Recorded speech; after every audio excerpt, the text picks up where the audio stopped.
রমজান মাসে নাবিলার স্বামীর night duty পড়েছে। সে তাই কোনোদিন রাতে বাড়ি আসে না।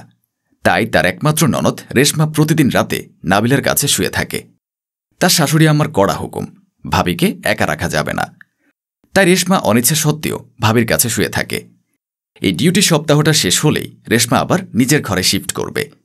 রেশমার বিরক্ত লাগলেও কিছু করার থাকে না। এমনিতেই কারোর সাথে সে রুম শেয়ার করতে পারে না, বেড শেয়ার করা তো দূরের কথা। কিন্তু আম্মার হুকুম না মানলে অনেক বকা খেতে হবে। তাই অগত্যা ভাবির কাছে ঘুমাতে আসে রোজ। গতকাল সন্ধ্যায় নাবিলা তার ফোনে ভোর 3:30টার অ্যালার্ম দিয়ে রেখেছিল, যাতে সে সবার প্রথমে উঠতে পারে এবং সেহরির খাবার প্রস্তুত করতে পারে। নাবিলার ফোনের অ্যালার্মটা ভোরবেলা বেজে উঠতেই সেই অ্যালার্মের শব্দে ঘুম ভেঙে গেল রেশমার। সে বিরক্ত হয়ে অ্যালার্মটা বন্ধ করে দিল আর বিড়বিড় করে বলল, এ এক মেয়ে হয়েছে, সেহরি রান্না করতে উঠবে, তাও আর অ্যালার্ম দিয়ে। নিজে নিজে উঠলে কি হয়? ওর জন্য আমার ঘুমটা শুদ্ধ নষ্ট হতে চলেছিল। এই এত ভোরে উঠে আমি কি করব শুনি? করাচ্ছি আজ রান্না। মায়ের কাছে বকুনি না খাওয়ালে সোজা করা যাবে না। রোজে অ্যালার্মের আওয়াজে আমার ঘুম ভেঙে যায়। আজ অ্যালার্মটাই দিলাম বন্ধ করে। দেখি কি করে সে সকালবেলা উঠে সেহরি প্রস্তুত করে। অ্যালার্মটা বন্ধ করে দিতেই নাবিলার আর ঘুম ভাঙে না। অনেকটা সকালে যখন ঘুম ভাঙে তখন সে মোবাইলটার দিকে তাকিয়ে দেখে অ্যালার্মটা বাজেনি। সঠিক সময় উঠতে না পারার জন্য তার মাথা খারাপ হয়ে যায়। নিজের করা ভুলে নিজে আফসোস করা শুরু করে। নাবিলা মনে মনে ভাবল, হয়তো অ্যালার্ম দিতে সে আজকে ভুলে গিয়েছিল। বিছানার পাশে তাকিয়ে দেখে সেখানে রেশমার শুয়ে নেই। সে যখন উঠে গেল তখন যদি রাখত তাহলেও খুব ভালো হতো। এদিকে আর মাত্র 10 মিনিটের মধ্যেই সেহরির শেষ সময় পার হয়ে যাবে। এখন সে রান্না করবে নাকি সেহরির খাবার খাবে সেটাই বুঝতে পারছিল না। আর শাশুড়ি আম্মুকে কি জবাব দেবে? উনি তো গতকাল তাকে সমস্ত দায়িত্ব দিয়ে ঘুমোতে গিয়েছিলেন। পা টিপে টিপে নিজের ঘর থেকে বেরিয়ে এগিয়ে এলো নাবিলা। ডাইনিং টেবিলে শাশুড়ি আম্মা চুপচাপ বসে আছেন। সকলের মুখের সামনে খালি প্লেট নামানো। রেশমাও সেখানে বসে আছে। নাবিলা স্বামীকে উদ্দেশ্য করে বলল, তুমি অফিস থেকে ফিরলে কখন? তোমার না নাইট ডিউটি ছিল? গতকালই আমার নাইট ডিউটি শেষ হয়েছে। আমি গতকালই রাত 12টায় ফিরেছি। ফিরে এসে দেখলাম তোমার রুমের দরজা খোলাই ছিল। রেশমা তোমার পাশে শুয়েছিল। তোমায় ঘুমোতে দেখে আর তোমায় ডাকিনি। বাইরের সোফাটা খালি পড়েছিল, তাই এখানে শুয়ে পড়েছিলাম। নাবিলার নিজের ভীষণ লজ্জাবোধ হচ্ছিল। অত্যন্ত লজ্জার সাথে সে বলল, আসলে আমার উঠতে অনেক দেরি হয়ে গেছে, পারলে আমায় ক্ষমা করো। আম্মু আম্মু আমাকে গতকাল সেহরি রান্নার দায়িত্ব দিয়েছিলেন, সেই দায়িত্ব আমি পালন করতে পারলাম না। খুব খারাপ লাগছে আমার জন্য। আজ তোমাদের কারোর রোজা হবে না। একবার যদি ঘুমটা ভেঙে যেত তাহলে আমি চলে আসতে পারতাম। কি করে যে মোবাইলের অ্যালার্মটা বাঁচল না সেটাই ভাবছি। রেশমা, তুমি তো আমার পাশে শুয়েছিলে, একবার তো আমায় ডাকতে পারতে যখন তুমি উঠে এলে। আরে আরে কিসব বলছো? সব কিছু তো তুমি প্রস্তুত করে রেখেছ, এরপরে আবার এসব কথা কেউ বলে নাকি? তাহির চোখের ইশারায় নাবিলাকে কিছু একটা বোঝানোর চেষ্টা করল, কিন্তু নাবিলা এতটাই সহজ সরল যে তাহিরের চোখ ইশারা বুঝতে পারল না। নাবিলা অবাক হয়ে গেল স্বামীর কথা শুনে। এ কি বলছে তার স্বামী? সে তো আজ উঠতেই পারেনি, সে কি করে সেহরির খাবার প্রস্তুত করল? এমনকি তার মোবাইলের অ্যালার্মটা পর্যন্ত বাজেনি আজ।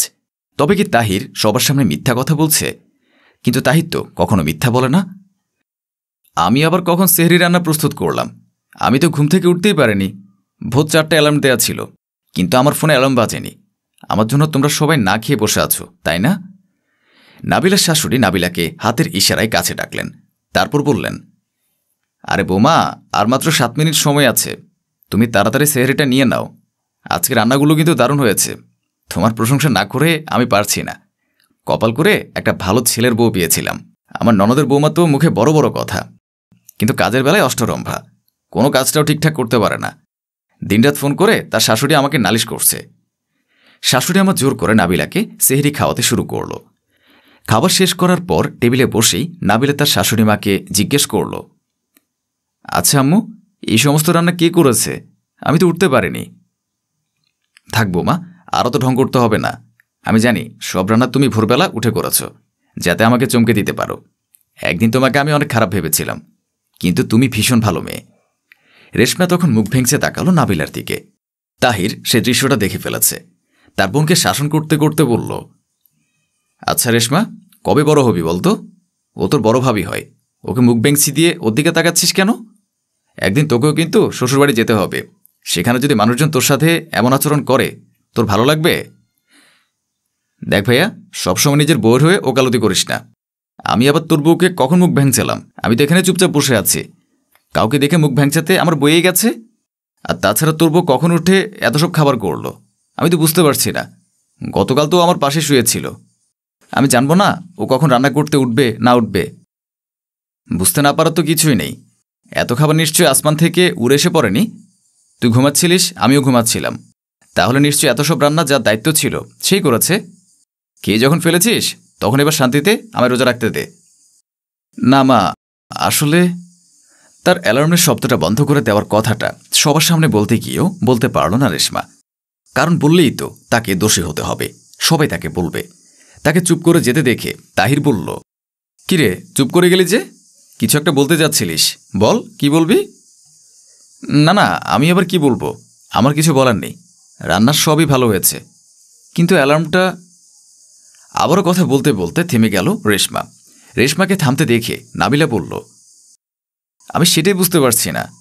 আর বারবার আমার রান্না করার কথা হচ্ছে। এই সমস্ত রান্না কিন্তু সত্যি আমি নিজ হাতে করিনি। অ্যালার্ম না বাজার জন্য আমি তো ঘুম থেকে উঠতে পারিনি। এবার রেশমা বেগমও বেশ উত্তেজিত হলেন, জানতে চাইলেন কি হয়েছে। তাহির বলল, তোমার মেয়ে আমার বউকে অপমান করবে বলে অ্যালার্ম বন্ধ করে দিয়েছিল, যাতে সে ভোরবেলা উঠতে না পারে। আর আমি নিজ চোখে সে বিষয়টা স্পষ্ট দেখেছি।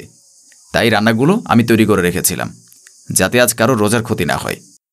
রেশমা এতটাই বোকা যে ওর ভাবিকে অসম্মান করতে গিয়ে এটাই ভুলে গিয়েছিল। সেহরি রান্না না হলে আমাদের কারো রোজা হবে না, সেটা আমাদের তিনজনের জন্যই গুনাহ। সব শুনে রেশমা বললেন, না না রেশমা, এটা তুই একদম ঠিক করিসনি, খুব অন্যায় হয়েছে।